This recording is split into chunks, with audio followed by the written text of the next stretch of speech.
Vadības un sociālā darba augstskolā attīstību jau 23 gadus var iegūt atbilstoši augstāko izglītību sociālā darba jomā strādājošie. Iegūstot sociāla aprūpētāja, sociālā rehabilitētāja, sociālās palīdzības organizātora un sociālā darbinieka kvalifikāciju. Studentu prakses un darba vietas ir sociālajos dienestos, sociālās aprūpes un rehabilitācijas iestādēs. Skolā ir labi aprīkotas mācību telpas un ērta bibliotēka, kurā atrodas arī pašas augstskolas izdotās mācību grāmatas. Mūsu augstskolā ir iespējams studēt arī cilvēkiem ar īpašām vajadzībām.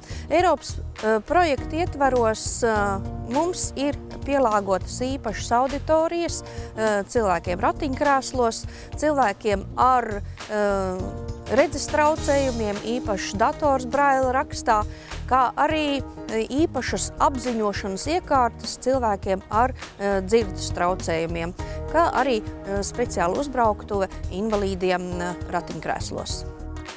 Pie mums var mācīties gan vidusskolu beidzēji, gan sociālajā jomā strādājošie, gan jebkura vecuma interesanti.